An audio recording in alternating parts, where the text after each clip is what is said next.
Sampurasun wargi Jabar, pembangunan infrastruktur terus bergerak maju. Saat ini kita akan update paket pekerjaan rekonstruksi di ruas Jalan Kiai Haji Raden Ma'mun Nawawi di Kabupaten Bekasi.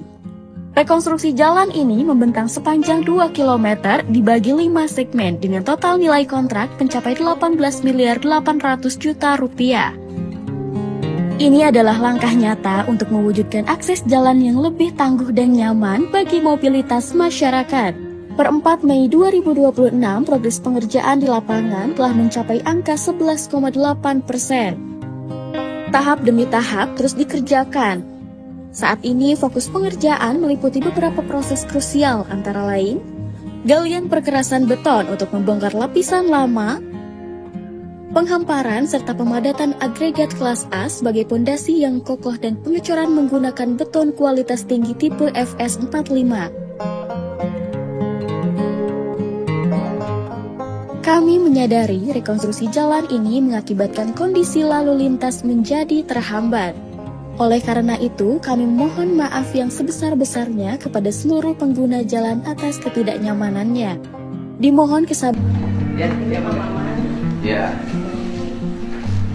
Ya, alhamdulillah. Tutup ketiganya biar gampang. Jadi Pak siapa? Pak Aman Yani itu betul karyawannya BJB. Betul Pak Gub, sejak 1 April 1989 yang diberhentikan 15 Desember 2015 beliau adalah pegawai BJB. Kan pertama bahwa dia berpegawai ya. Iya. Kemudian sebelum pindah ke kantor pusat itu betul di kantor cabang Sumber. Betul. Kasusnya apa? Kasusnya itu undislip ini terkait kredit Pak Gub. NPL-nya tinggi. Awalnya NPL-nya. NPL-nya tinggi, kemudian NPL-nya tinggi kan dia bidang marketing itu apa namanya? Manajer bisnis. Manajer Kredit bisnis. UMKM. Artinya dia yang nawarin kepada. Kemudian yang macet, yang nggak bayar, yang nunggak panjang itukah apakah disebabkan oleh Pak Aman Yani kesalahannya? Jadi izin Pak Gub. So dijelasin kan dulu pernah diperiksa. Dari audit. Dulu kebetulan saya salah satu anggota yang ikut meriksa terkait dengan kasusnya Pak Aman Yani. Jadi memang betul pada waktu itu kurang lebih ada 55 debitur pengelolaannya Pak Aman Yani. Dengan nilai? Waktu itu kurang lebih di 24 miliaran total Pak ya. Total. Masing-masing debiturnya itu di 500 jutaan. Kreditnya kur. Tapi kur yang pinjamnya ada tidak fiktif. Nah setelah kita observasi ternyata itu dipinjam nama Pak. Dipinjam nama. Artinya ada unsur kesengajaan. Ada unsur Beliau menggunakan nama tertentu untuk mencairkan uang. Ya.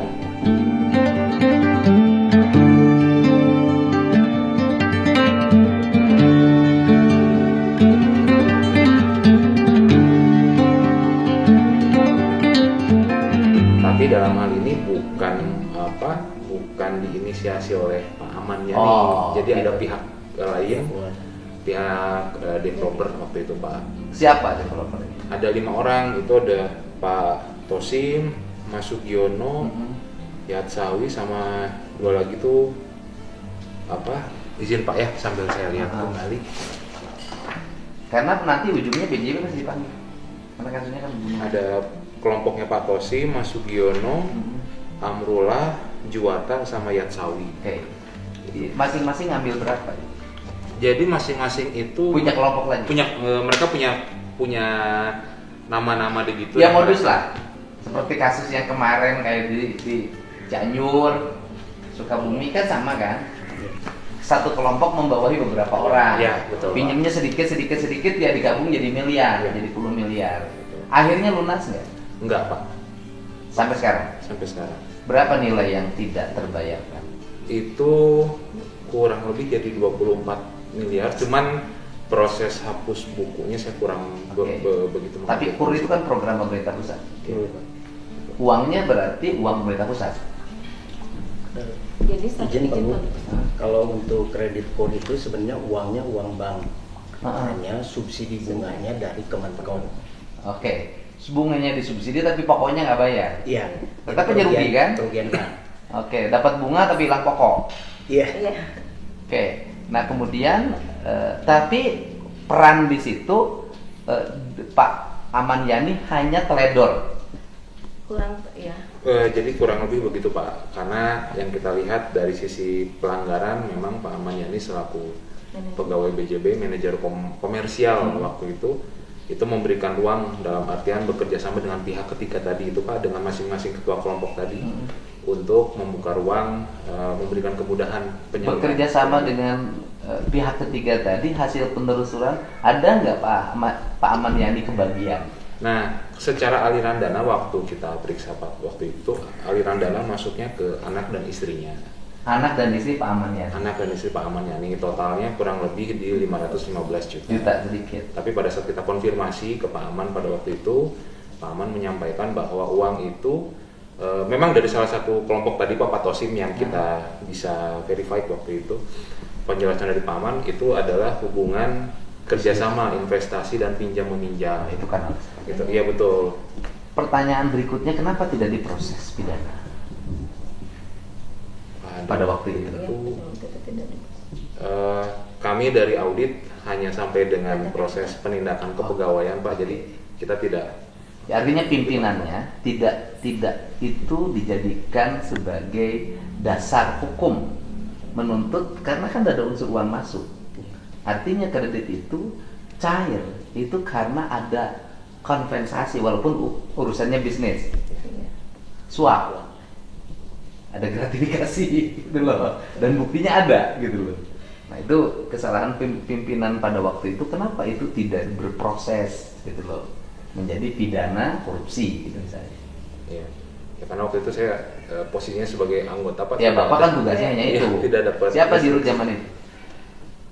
Pemimpin audit kami Pak. Dirutnya siapa? Dirutnya 2015. 2015. Ahmad Irfan 2014. Ya itu. Terus setelah itu dia dimutasi. Diproses Setelah kepegawaian. selesai audit Pak Gub, ternyata terbukti ada pelanggaran, akhirnya diproses di TPPMK. Tim peneliti pertimbangan masalah kepegawaian, di mana di situ ada tim yang memproses terkait pegawai tersebut, yang anggotanya adalah divisi SDM, audit, divisi hukum sama kepatuhan. Kepatuhan. Nah, diproses dari situ ya Pak Maman. Iya. Kan dulu Pak Maman yang sebagai Ya, hukumannya apa? Hasil dari proses TPPMK itu sanksinya berat. Tim TPPMK yang terdiri dari divisi SDM, Pindip SDM, Pindip Sky, Pindip Kepatuhan, Hukum, dan Menris itu merekomendasikan pemberhentian. Namun di notulen itu tertulis dari ketuanya pemutusnya, direktur operasi itu memutuskan untuk diberikan masa ya supaya bisa menyelesaikan selama 6 bulan. Tapi nanti dievaluasi. Itu kan di bulan pemutusan sanksi kalau nggak salah di April 2015. Gitu. Nah, setelah itu ternyata tidak selesai, kemudian di bulan Desember 2015 diberikan sanksi SK pemberhentian. Pemberhentiannya setelah ditarik dulu ke kantor pusat ya? Dia sebagai pegawai. Ya. Kan pengakuan keluarganya, saya mau cross check, pengakuan keluarganya bahwa dia dipindahkan ke kantor pusat setelah gitu loh. Kalau walaupun tidak mengakui ada masalah, saya katakan setelah ada masalah NPL yang tinggi, pindah ke kantor pusat sebagai pegawai biasa. Pegawai biasa. Dan ditugaskan untuk menyelesaikannya. Ditempatkan di kantor wilayah. Di kantor wilayah. Kantor wilayah. Kantor wilayah mana? Organnya organ kantor pusat, ditempatkannya di kantor wilayah yang ada di Sumber. Oke, di Sumber, di situ. Oke, tetap bekerja tapi untuk menyelesaikan. Artinya tetap terima gaji. Iya. Ya. Pertanyaannya adalah ketika diberhentikan tanggal berapa? 15 Desember 2015. Oke, dia dapat hak nggak? Dapat hak Pak. Oke, nah itu yang saya kejar. Hak berapa nilai hak yang diterima? Nilai hak diterimanya pertama mendapatkan tunjangan hari tua sebesar 10 kali gaji Karena itu asuransi yang dia bayar. berdasarkan Undang-Undang Nomor 13 tahun 2003 itu, karena masa kerjanya sudah 24 tahun sehingga diberikan tunjangan hari tuanya 10 kali. Oke. Walaupun dia diberhentikan tidak dengan hormat. Iya, di situ belum ada ketentuan harus mendapatkan. Oke, dia dapat berapa? Pertama tunjangan hari tuanya 388.365. Lalu mendapatkan tabungan mendapatkan kompensasi pasca kerja 62.962.500 dan beliau mengikuti asuransi secara pribadi yaitu sebesar 14.615.291. Total yang diterima 465.638.156 setelah dipotong pajak. Ini sebelum. Oke, setelah dipotong pajak jadi berapa? Setelah dipotong pajak itu 10%. Ya udahlah, nggak apa-apa, tinggal kali. Dicairkan pada tanggal masuk dulu rekening Cagup dan beliau mengambil pada tanggal 20 Januari 2006. Dia sendiri yang ambil. Dia sendiri, dan transaksi keuangan tanda tangannya itu cocok dengan KTP, dia sendiri yang mengambil di cabang Indramayu. Diambil oleh dia di cabang Indramayu.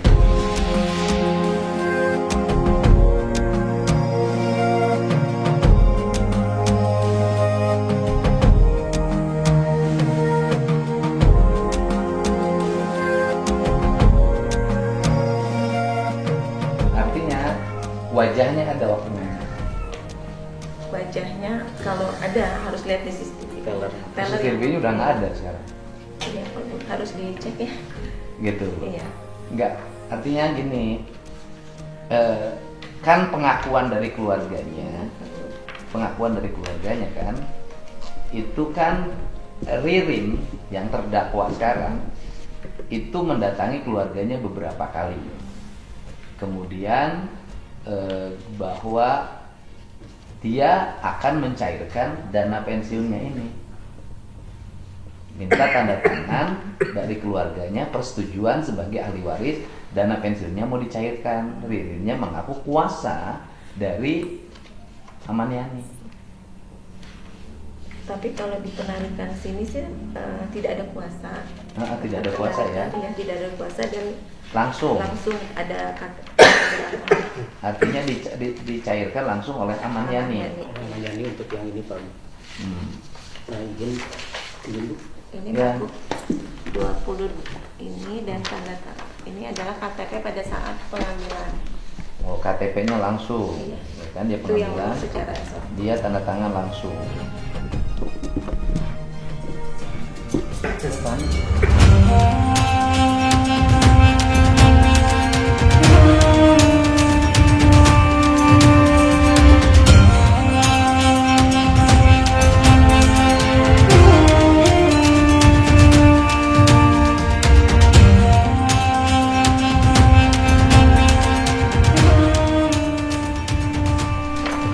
di sini ada titiknya satu. Beda loh. Walaupun saya suka tanda tangan beda, tapi ini beda. Saya nggak tahu ya, kalau di forensik. Iya.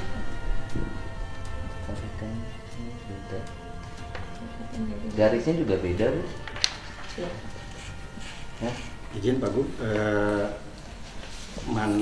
imbalan pasca kerja setelah pensiunnya itu selain yang tadi uang visa, uang THT, kemudian ada dari asuransi, ada satu lagi yaitu dari dana pensiun. Yang gaji 1 bulan. Iya, betul. Ya, jadi manfaat yang bisa diambil sekaligus 20% dan manfaat pensiun bulanan. Tapi memang beliau itu mengajukan untuk menarik uang pensiunnya itu bukan di tahun 2015, tapi datang ke Dapennya itu tahun 2018. Jadi 3 tahun. Dia datang. Ya, ke Dapen Bank. Artinya dia datang sendiri. Ya. Datang Pak. Ada fotonya, cuman memang kalau ngeliat dari foto sih kalau lihat dari foto, walaupun petugas Dapennya menyatakan dan petugasnya lama sih ya. Ya kan, Ini yang dari bahwa pengakuan dari keluarganya Iya. yang akan dicairkan itu adalah gaji 1 bulan terakhir yang 200 sekian uangnya. Bener enggak? Ini foto pada saat Amaniani mengambil. Jadi ada hak yang totalnya itu sebesar Yang manfaat pensiunnya itu ada yang bisa dicairkan sekaligus 20%. sebesar 20% itu 114 juta. Dan Kemudian sisanya 80% itu diberikan kepada bersalah 4 bulan, yaitu sebesar 3,2 juta. Dan itu rekeningnya Dialihkan ke BRI. ke BRI rekeningnya. Nah, kan tapi ini Ahmad Yani yang terakhir ngambil. Yang 2000 berapa? 2018. Yang ya kan gini, pengakuan dari keluarganya, Ririn datang ke keluarganya. Saya nggak tahu benar atau namanya juga pengakuan. Terus kemudian dia membawa kuasa untuk mengambil gaji terakhir dan dana pensiun. Betul itu ada. Ya, Untuk mendaftar ke dana pensiunnya, karena itu harus yang bersangkutan, Pak Gu. Jadi beliau datang ke kantor dana pensiun. Oke, dia datang kan? Ya. Berarti kan saya keluarganya mengaku itu benar atau tidak peristiwa itu ada kan saya tidak tahu. Iya. Kan itu, tapi ada pengakuan. Ya. Oke. Nah setelah mendaftar itu nanti sesuai ketentuan yang tadi dibayarkan yang 20% dan nanti akan mendapat manfaat pensiun bulanan. Nah uangnya itu ditransfer ke rekening Bank BRI Atas nama siapa? atas Pak Amaniani. Tapi banknya BRI. Ya, nanti selanjutnya untuk penarikan baik yang 20% yang waktu tahun 2018 itu dan setiap bulan berikutnya dapat uang pensiun, ya yang menariknya Pak Amaniani seharusnya. Seharusnya Pak Ahmad Yani. Pak Amaniani karena rekeningnya Pak Amaniani. Ditransfer ke BRI. Rekening Yang Bank BRI. yang transfer ke bank BRI-nya siapa? dari dana pensiun. Berdasarkan permohonan Ahmad dari Yani. Pak Amaniani. Pak Ahmad Yani menyampaikan permohonan pengalihan rekening dari BJB ke BRI. Sehingga dana pensiunnya itu dari BJB ditransferkan ke BRI. Gitu kan? Ya, pembayaran Ya, dialih. izin Pak Gubir. Jadi pensiun pertamanya itu tahun 2018. Jadi pensiun yang 20% maupun yang bulanan itu pertamanya itu langsung ke rekening BRI karena mendaftarnya rekening BRI. Oh, dia mendaftar sebagai pensiun pertamanya di rekening BRI. BRI. Atas nama dia. Atas nama Berapa dia dapat uang pensiun tiap bulannya? 3.400.000, 3,2 juta. Sampai sekarang berarti dia dapat segitu. Sampai sekarang berjalan. Dan itu diterima sampai sekarang. Diterima, ditransfer oleh Dapen. Oke, pertanyaannya adalah berarti dia masih narik nggak dana yang 3.200.000 tiap bulan di Seharusnya. BRI? Seharusnya harus ngeliat rekening di BRI-nya, Pak. Ada Ya, itu pensiun. kan? Iya, karena dari BJB setelah ditransfer ke BRI tidak bisa. Sampai enggak gini, pertanyaan sampai hari ini BJB masih transfer nggak ke BRI? Masih membayar. Dapen transfer. Dapen transfer. Dana pensiun BJB masih transfer ke BRI? Iya. Kan Pak Ahmad Yani hilang sejak tahun 2020. Nah, tidak ada pelaporan Iya. hilang biasanya. Enggak, artinya hilang. Nah, berarti kan ngelacaknya gampang dong Pak Ahmad Yani ini. Kan kalau dia masih narik uang di BRI, berarti Pak Ahmad Yani bisa dilacak dong keberadaannya. Ini rekening BRI-nya ini, Pak. Ini rekening. Oke. Simpedes. Ini yang digeser ke BRI termasuk yang dana pensiun itu, Ya, dana pensiun saja. yang dicicil tiap bulan. Iya. Yang ngasih sekaligus 400 juta cuma sekali. Sekali ke Itu BJB yang itu, dari Pak. Kalau yang 100 sekian itu, 114 itu ke BRI, yang 20%. jadi 114 juta itu, yang apa 140 juta itu apa itu? Dana pensiun yang bisa diambil 20% secara tunai. Oke, itu dikirim Ke BRI. ke BRI yang 114 juta itu. Mungkin yang dimaksud oleh keluarganya itu adalah ini mungkin ya. Mungkin yang dimaksud. Itu bulan apa? Itu Desember 2018. 23 April 2018. 2018. Oke, itu mungkin itu yang dimaksud gitu. Dan artinya bahwa sampai sekarang Pak Ahmad Yani masih narik. Tinggal dipanggil BRI-nya. Yang rekening itu. Nah, kalau penyidik, kan harus penyidik yang manggil, bukan saya kalau itu. Paling saya hanya menanyakan ke orang BRI itu nanti, apakah Pak Ahmad Yani masih tidak menarik uang dalam setiap bulan, gitu kan? Ini kan kaitannya dengan pengakuan bahwa Pak Ahmad Yani dianggap aktor utama pembunuhan, kan itu.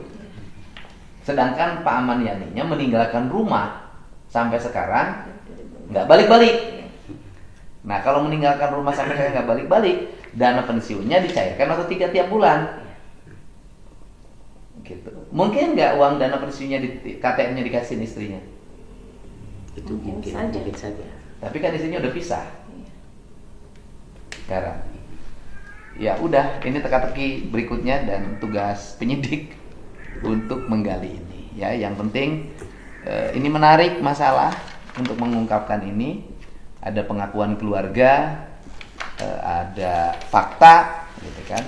Walaupun yang ini yang ada fotonya, ini yang penarikan yang transfer ke BRI itu. Yang mendaftar ke Dapen. Yang daftar ke Dapen kemudian dipindahin ke rekening BRI. Ini surat pernyataannya. Oh, ini surat Anani. Iya, pernyataan dipindahkan ke BRI.